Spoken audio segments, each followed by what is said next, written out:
Once seen as a defender of Ridgefield's right to self-determination, first Selectman Rudy Marconi joined the governor's housing roundtable with the promise of protecting local control. But now, with the release of the Compromise Housing Bill, largely a repackaged HB 5002, it seems the guardrails are gone and the Kool-Aid is flowing. At a recent press conference, Marconi stood shoulder to shoulder with housing advocates and municipal leaders who have embraced a new state-led model for zoning and development. He speaks not just of policy, but of a need to re-educate towns like Ridgefield. Many in town may wonder, who exactly is being spoken for here, and when did local voices become the problem rather than the solution? Here's what he had to say. Thank you, everyone. Thank you, Governor, Lieutenant Governor, everyone who's spoken today, my colleagues. Lower Fairfield County, one of the wealthiest, if not the wealthiest part of the state, has often been criticized for not doing our share, for not supplying the housing that's necessary to create a diverse community. And I've lived through that. I lived through that in Ridgefield as a kid growing up. My father was an operating engineer, heavy equipment.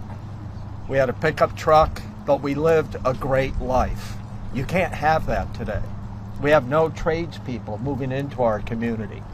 The average cost of a home is $1 million. Think of that, $1 million today. How can a tradesman, how could someone coming out of school afford that? And that's why I'm so happy to be here today to get behind this bill, and hopefully it makes it through the special session, to provide people the opportunity to move into our town, to move into Lower Fairfield County and enjoy what we have to offer, raise a family, and participate in the community.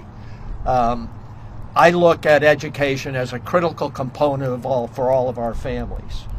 And that's great. Academic education is great, but along with that, you have to have a social education. And that's what our kids are missing in Fairfield County. And they come to me during intern programs and say, Mr. Marconi, we realize that we live in a bubble here. We recognize that the real world is really different.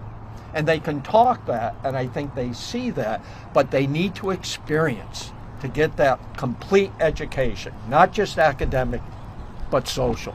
And I think this bill is going to provide us the tools as local officials to make that happen. So I want to thank everyone here, Jason and Matt Fulda and Matt Hart, for their work. It's a great day for the state of Connecticut, and I'm thankful to be here. Thank you. Who did you call? Mayor Marconi. Marconi. She's Can you repeat it, please? the social education of Yes. the children in your, as you said, wealthy school district as one of the benefits. Can you expand on what you mean by that? Sure. What I meant was when I went through our school system, I could be sitting next to someone whose dad was a carpenter or mom worked in a bank or trades. And today you don't have that. We lost that component, that socioeconomic diversity that really made our town what it is today.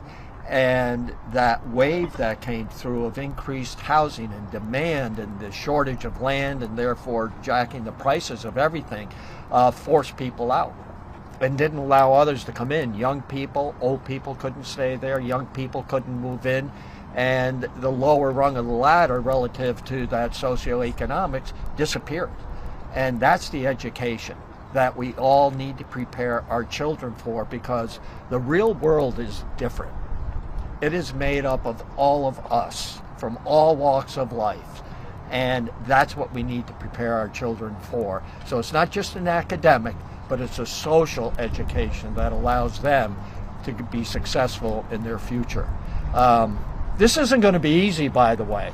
Hopefully, as Representative Rojas said, next Wednesday is positive and it's a step forward. But the work is going to fall on, for example, the WestCog Executive Director, Francis Pickering, to pull us all together. And we are all different. We're 169 municipalities. We've been criticized because we're all silos, but we have our own identity, and we want to maintain that. To take this on and to actually make something happen, as Pete just mentioned, he's going to keep the pressure on us to be sure we get it done. And it's going to be hard. We have NIMBYs. We have people that feel they work very hard to get where they're at. Why should they have to have something possibly devalue their home if it's built next door? None of that is true, but it's a conception that people have. So we have to educate those people in our towns. As Pete said, they all recognize that we need to do more affordability, but when it comes to it, they say, do it over there, right? Well, we can't do that anymore. And this bill is going to help us take that step and have people face the reality of the housing needs in the state of Connecticut. And we all have to share in that equally. Thank you. So what is Ridgefield going to do to share that burden? When is Ridgefield? We're working on the TOD right now.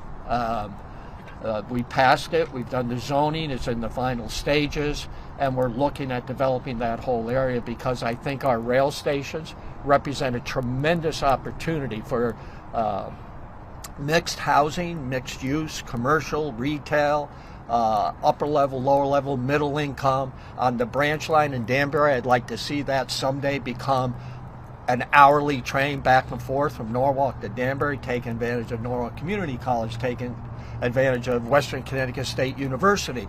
Providing all of that transportation helps alleviate the traffic on the roads too. And that's all part of it. We can't build a one-legged stool. We have to look at housing, we have to look at jobs, we have to look at education. All of that goes together. Thank you.